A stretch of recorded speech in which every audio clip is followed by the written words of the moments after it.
नमस्कार दोस्तों। मेरे पाम रीडिंग चैनल में आपका बहुत बहुत स्वागत है। आइए आज 38 वर्ष की महिला कैथली का अध्ययन करेंगे, इनके सवालों का जवाब करेंगे। तो सर्वप्रथम इनके सवालों को सुनेंगे, फिर एक एक करके इनके सवालों का उत्तर करेंगे। उससे पहले अगर आप लोगों ने अभी तक हमारे चैनल को सब्सक्राइब नहीं किया है तो कृपया करके चैनल को सब्सक्राइब कर ले, बेल आइकन को प्रेस कर दे ताकि लेटेस्ट नोटिफिकेशन आपको मिल जाए। तो चलिए शुरू करते हैं। इनका क्वेश्चन इस प्रकार है। वर्तमान समय में ये शिक्षिका हैं, आगे के जीवन के बारे में जानना चाहती हैं। हथेली पर क्या अच्छी खराब अवस्था बनी है और भी क्या क्या चीज़ें हाथ पर है, घर बनाने हेतु, प्रॉपर्टी के हेतु, लाइफ बिताने हेतु, जीवन रेखा के विषय में थोड़ी छोटी प्रतीत होती है। तो इन सारे महत्वपूर्ण विषय पर इनको जानना है। तो आप बिल्कुल चिंता ना करें, आपके क्वेश्चंस को बहुत गहराई पूर्वक सुन लिया गया, बताने का कोशिश करूंगा। जो भी आपकी पॉजिटिविटी होगी, जो भी आपकी नेगेटिविटी होगी, हर विषय पर गहराई पूर्वक बात करेंगे।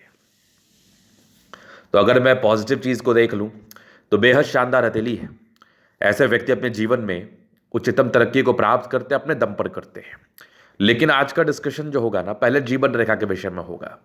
बहुत लोगों के हथेली पर जीवन रेखा छोटी प्रतीत होती है। बहुत लोगों के द्वारा उनको डरा दिया जाता है और वो खुद भी असमंजस में रहते हैं कि मेरी जीवन रेखा छोटी है, क्या मैं अल्पायु हूँ, क्या मैं ज़्यादा दिन सर्वाइव नहीं कर पाऊंगा, क्या मेरी अकाल मृत्यु हो जाएगी। नाना प्रकार के द्वंद्व और दुविधाएं मन में चलती हैं, जो कि स्वाभाविक है।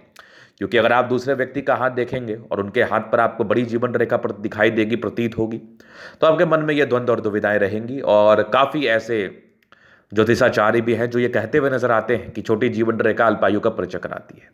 लेकिन ऐसा कुछ भी नहीं होता है। उनका उनको बहुत ज्ञान नहीं होता अगर कोई व्यक्ति इस प्रकार की टिप्पणी कर रहा है तो।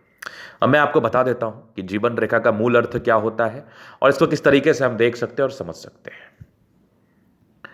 तो ये इनकी लाइफ लाइन है, समझना, ये लाइफ लाइन है। अब इस लाइफ लाइन को अगर आप गौर करेंगे तो एक नज़र से देखने के बाद ऐसा प्रतीत होता है कि यहां पर आके रुक गई, फिर हल्की हल्की यहां पर से बढ़ी, फिर यहां पर से गिरी। एक जनरल व्यक्ति इसी प्रकार से चीज़ों को सोचेगा और वो कह भी देगा कि ये छोटी जीवन रेखा है, इसका कोई विशेष अर्थ नहीं है, ये अर्थहीन है। मतलब इस जीवन रेखा एक समय के बाद आपके लाइफ में अर्थहीन हो जाएगी और ये आयु का सूचक होती है। तो डर होना स्वाभाविक है और वो अपने ज्ञान का परिचय दे रहे हैं इस बात को कह के, लेकिन ऐसा कुछ भी नहीं है। अब इनकी जीवन रेखा पर अगर आप गौर करेंगे तो ये जीवन रेखा यहां पर से आई, समझना, और ये वाली एक रेखा मंगल रेखा हो गई, समझना, और ये वाली भी एक जीवन रेखा के ही ब्रांचेस और यहां पर से भी एक ब्रांचेस जीवन रेखा के हो गए। और ये पूरी इनकी लाइफ लाइन है। ये भाग्य रेखा बिल्कुल नहीं है, ये पूरी इनकी लाइफ लाइन है। अब भाग्य रेखा इनकी इधर से स्टार्ट हुई है। तो अब आपको लाइंस को समझना आपके लिए बहुत जरूरी होता है। अगर आप लाइंस को नहीं समझ पाएंगे तो शायद आप सही प्रेडिक्शंस नहीं दे पाएंगे और आपको ऐसा लगेगा, या जो व्यक्ति आपसे हाथ या कुंडली दिखा रहे हैं, हाथ या कुंडली का विश्लेषण करा रहे हैं, उनको ऐसा प्रतीत होगा कि मेरे गुरु को कुछ भी नहीं आता। तो इनकी भाग्य रेखा इनके 36वें साल से स्टार्ट थी और जीवन रेखा इनकी लाइफ लॉन्ग 36 साल तक थी। और ये प्रगति की रेखा थी और जीवन रेखा यहाँ से अटैच्ड है। तो आप बिल्कुल भी अल्पायु नहीं है। हाँ, एक यहाँ पर नेगेटिविटी क्या हो गई कि आपकी भाग्य रेखा 36 वर्ष के बाद से स्टार्ट होने की वजह से स्ट्रगल काफ़ी होगा आपको लाइफ में, स्ट्रगल काफ़ी किया होगा आपने। लेकिन 36वें साल की आयु के बाद स्ट्रगल बहुत कम होते हुए भी नजर आ रहे हैं। ये चीज़ भी आपके तली बता रही है मुझे। इसके बाद देखा जाए तो एक शानदार बुद्ध रेखा, जब पॉजिटिव चीज़ को देख रहे हैं तो जान ही लेते हैं। तो आपके लिए किसी के अंडर कार्य करना ज़्यादा लाभकारी नहीं रहेगा। आप अगर अपना खुद का स्वयं का कार्य करेंगी तो ज़्यादा लाभकारी आपके लिए रहेगा। इसके बाद देखो तो सूर्य पर्वत पर ये पैतृक संपत्ति से साथ होने की रेखा और आगे भी सूर्य रेखा ऐसे चल रही है। शुरू में प्रतीत हुआ कि एक फिश है क्या, लेकिन इनकम्प्लीट है ये, इसको फिश हम नहीं मान सकते। तो ये वाली सूर्य रेखा दिख गई, ये एक और सूर्य रेखा यहाँ भी दिखी। उसके बाद देखा जाए तो यहाँ पर एक बढ़िया स्क्वायर साइन, बड़ा कमाल का। ये वाली भी एक सूर्य रेखा पर ट्रायंगल है। मतलब गुणी है आप और अपने गुण के दम पर जिंदगी पर आप आगे भी बढ़ सकते हैं। बस बढ़ने की इच्छा होनी चाहिए, क्योंकि अगर आपकी इच्छा बढ़ने की होगी तभी आप जिंदगी पर आगे बढ़ पाओगी, तभी आप जिंदगी पर बड़ा कार्य कर पाओगी। मैंने ये इन जनरल बात कहा, क्योंकि इनकी इच्छाएं हैं और ये जरूर बढ़ेंगी, ना कि तो बात ही नहीं है। चलो जी, ये तो हो गई इनकी पॉजिटिव बात। और पॉजिटिव चीज को देख लूं मैं, प्लैनेट्स अच्छे हैं, शुक्र अब दोनों, मंगल बढ़िया है, चंद्रमा अच्छा है, लगभग सारे प्लैनेट्स अच्छे कंडीशंस में है। तो ये भी एक प्रकार की राज्योकारक स्थिति को बताती है। इस केस में भी जातक की जिंदगी बड़ी कंफर्टेबिलिटी के साथ बीतती है, ना कि तो बात ही नहीं है। ये तो हो गई पॉजिटिव बात खत्म। अब नेगेटिव बात क्या थी, तो जीवन रेखा को लेकर नेगेटिव है ही नहीं, तो नेगेटिव बोलने की आवश्यकता नहीं है। हाँ, नेगेटिव है, शुरुआती दौर से भाग्य रेखा नहीं थी वो, इसके साइड इफेक्ट, इसके कॉन्सिक्वेंसेस आपको शुरुआती दौर से जरूर झेलने पड़े होंगे। आपके लाइफ में जरूर स्ट्रगल बना रहा होगा, लेकिन वो स्ट्रगल ज़्यादा दिन का नहीं था। 36 वर्ष की आयु के बाद वो स्ट्रगल खत्म होते हुए आपको नजर आएगा और ज़िंदगी सुधरते हुए आपको नजर आएगी। तो आप इस बात को लेकर बिल्कुल भी चिंता में ना रहें, बिल्कुल भी टेंशन ना लें, क्योंकि स्थितियाँ सुधरेंगी, स्थितियाँ सुधर रही हैं और स्थितियाँ आगे भी सुधरेंगी। अगर मैं आगे देख लूँ तो थोड़ा यहाँ से दबाव है, तो स्ट्रगल बना रहता है, पारिवारिक दिक्कतें रहती हैं। कोई भी कार्य को ये सोचती हैं तो वो शुरू होने में या फिर संपन्न होने में थोड़ा समय ये ज़रूर लेता है। अगर इस प्रकार की बृहस्पति किसी के दबाव में हो तो स्टार्टिंग फेज में एक स्ट्रगल को तो ये डेफिनेटली बता देती है, ना कि तो बात ही नहीं है। चलो जी, ये तो हो गई बात। अब हम आगे अगर देख ले और क्या चीज़ें हैं आपके हाथ पर, किस तरीके से चीज़ों को देखा जा सकता है, मैं विचार करके आपको बताता हूँ। तो अब जीवन रेखा से इनके आगे की जिंदगी को क्लियर करेंगे। उसके पहले प्रॉपर्टी के योग को बता दें तो 36वें वर्ष की आयु के बाद प्रॉपर्टी के योग बने हुए हैं और डेफिनेट है कि 36 वर्ष के आयु के बाद आपकी प्रॉपर्टी आपको जरूर मिलेगी। प्रॉपर्टी के योग बने हुए हैं, आपको धन लाभ जरूर होगा कि आप प्रॉपर्टी एक बना पाओ। एक प्रॉपर्टी के योग तो अभी पूरे पूरे बने हुए हैं, 36 से लेकर 45 के बीच में बन जाएगा। अब आपकी जीवन रेखा क्या बता रही है? ये आपकी है माइंड रेखा, ये आपकी लाइफ लाइन। हाँ, दिक्कतें रही हैं, शुरुआती दौर से काफ़ी दिक्कतों का एहसास कराया है आपका तली मुझे।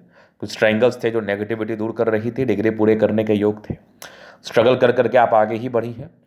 एक तरक्की के योग लगभग आपके 22-23 में था, इंडिपेंडेंट हो गई। उसके बाद एक लगभग 26 के ये लगभग 24 के आसपास था, फिर वहाँ पर दिक्कत। ये दिक्कत आपके 30-32 साल तक तो बना रहा है, एक और दिक्कत आपके 34 साल तक तो बना रहा है। फिर तरक्की 36 में थी, 36 के बाद भी जीवन रेखा अच्छी है, अच्छी ही है। एक बड़ा परिवर्तन आपके लाइफ में 50-52 के आसपास आएगा, उसके बाद भी लाइफ लाइन अच्छी है। यहाँ से भी ये लाइफ लाइन ले लो। और आयु को लेकर निर्धारण तो किसी का करना भी नहीं चाहिए, वो करना भी अनुचित है। बाकी जीवन रेखा इनकी ठीक है, तो विशेष दिक्कत वाली बात नहीं है। और लगभग 40 के बाद लाइफ स्मूथ हो जानी है भाग्य रेखा और जीवन रेखा के हिसाब से, और आप ज़्यादा बेहतर महसूस करेंगी। तो ये तो हो गई इनकी पॉजिटिविटी नेगेटिविटी, इनके क्वेश्चंस। अब इनके हथेली का हम जनरल अध्ययन करेंगे, चीज़ों को स्पष्ट रूप से क्लियर करेंगे। तो वीडियो काफ़ी ज़्यादा महत्वपूर्ण है, देखे सीखे समझे। तो यहाँ पर से आ गया स्क्वायर स्पाम, सारे प्लैनेट्स अच्छे कंडीशंस में, राज्यों कारक हथेली, ये कंफर्टेबल लाइफ तो रहती है। ज़बरदस्त आपका थंब है। हाँ, इच्छा शक्ति बड़ी अच्छी है, यवा आकृति, जे भी सपोर्ट की आवश्यकता पड़ेगी मिल जाएगा। डिजायर्स के बड़े अच्छे लाइन्स है, बड़ी महात्माकांक्षी है। थंब वैसे देखा जाए तो ताकतवर थंब है। समझदारी के लुक काफ़ी अच्छी समझदार है। फिंगर पर खड़ी रेखा, दिल की बड़ी अच्छी है, दिल में किंतु परंतु नहीं है। हमेशा लोगों के लिए अच्छा ही सोचने वाली आप इच्छा रखती हैं। अटेंड करिए, अच्छी धार्मिक आस्था है। सैटर्न फिंगर लंबी है तो काफ़ी मेहनती। सूर्य फिंगर हिम्मत को बता रहा है। बुद्ध फिंगर थोड़ा छोटा है, तो कभी कभार निर्णय लेने में परेशानी, इसलिए निर्णय सोच समझ के लेने की आवश्यकता। अगर आपने सोचा समझा हुआ रणनीति के हिसाब से निर्णय लिया तो शायद आपको दिक्कतों का सामना ना करना पड़े। अगर मैं आगे देख लूँ तो लाइन ऑफ ये रिंग ऑफ सोलेमन बहुत ज़बरदस्त है आपका। इनर इंट्यूशंस बड़े अच्छे होंगे आपके, ईश्वर से एक बहुत अच्छा जुड़ाव होगा। ये परोपकारी रेखा भी ये सबके लिए करना भी चाहती है। यहाँ से दबाव है तो स्ट्रगल थोड़ा बना रहता है, लेकिन वो भी सामान्य है, क्योंकि बृहस्पति आपके एक समय के बाद बेहतर थी, तो वैल्यू मान सम्मान दिलाएगी। और एजुकेशन लाइन में भी धन प्राप्ति का योग है, तो आप लगे रहिए। माइंड रेखा अच्छी है, दिमाग के तेज है, दिमाग में तेजी में कोई दिक्कत नहीं। हृदय रेखा भी काफ़ी शानदार है, बैलेंस काफ़ी अच्छा, दिल दिमाग की बहुत तंदुरुस्त है। यहाँ से दबाव है तो काफ़ी मेहनती। देखा जाए तो भाग्य रेखा बड़ी ज़बरदस्त है, भाग्य की बहुत धनी है, भाग्य की धनी है आप। और यहाँ पर देखा जाए तो बढ़िया सा स्क्वायर बना हुआ है। ये 36वें वर्ष के बाद प्रॉपर्टी के योग को बता रहा था। ये लाइन ऑफ एजुकेशन अच्छा है, समझदार प्रवृत्ति की है। सूर्य रेखा भी बड़ी ज़बरदस्त है, पैतृक संपत्ति का अच्छा साथ के योग भी हैं, और प्रॉपर्टी भी आपका बनेगा। कुछ ट्रायंगल्स वगैरह भी हैं बने हुए, प्रॉपर्टी के योग तो रहेंगे ही। बुध रेखा बड़ी शानदार है। मनी ट्रायंगल तो बना, पैसे ज़िंदगी पर आते हैं, बहुत आते हैं, लेकिन 36 के बाद ज़्यादा आएंगे। ये भी एक बुध रेखा जो कि बहुत सार्थक नहीं है। बुध पे खड़ी रेखा है, दिमाग तेज है। ऐसे व्यक्ति अपने दिमाग के दम पर तो पैसा कमा ही लेते हैं। सन मरकरी अच्छी है, बुद्धि विवेक से कार्य करती है। दोनों मंगल बढ़िया एनर्जेटिक है, हर प्रकार की मुसीबतों से लड़ लेती है, झेल लेती है, जल्दी किसी प्रकार की समस्या नहीं रहती। और वैसे ही लापरवाही कर ली जाए तो वो एक अलग बात है, लेकिन विशेषतम जिंदगी अच्छा ही रहता है। चंद्रमा अच्छा है, पैसे की फ्लो बनी रहेगी। ये सब यात्राओं और पैसे की फ्लो को बताती हैं। चंद्रमा आपकी पर्सनैलिटी का भी सूचक है, अच्छी पर्सनैलिटी के होते हैं ऐसे व्यक्ति। बाकी एक देखा जाए तो एक ये जीवन रेखा का ही ब्रांच है, भाग्य रेखा तो है नहीं। हाँ, एक समय के बाद स्क्वायर्स वगैरह था, जैसा मैंने आपको बताया। ये वाली भी देख लो आप, मतलब बेनिफिट तो कराएगी, बेनिफिट कराएगी। जीवन रेखा के बारे में बता ही दिया है। लग्जूरियस लाइफ के योग है, मनी मैनेजमेंट प्रबल है, शादी के बाद भाग्य उदय, हस्बैंड के लिए काफ़ी भाग्यशाली। शुक्र बढ़िया है, जिंदगी कंफर्टेबल रहती है। स्ट्रेस के लाइन थे, तो इस केस में स्ट्रेस जिंदगी पर होता है, नो डाउट। बाकी शुक्र और बृहस्पति प्रबल है, तो फिर दिक्कत कहाँ है, जिंदगी कंफर्टेबिलिटी के साथ जरूर बीतती है। तो ये था इनका तले का पूर्णतः विश्लेषण। अगर आपको हमारा ये वीडियो पसंद आए, लाइक कर दे, कमेंट कर, सब्सक्राइब कर दे। अगर आप व्यक्तिगत रूप से मेरे शास्त्र का दिखा के सही जानकारी पाना चाहते हैं, हमारा व्हाट्सअप नंबर डिस्क्रिप्शन में मिल जाएगा, लेके आप संपर्क कर सकते हैं। धन्यवाद।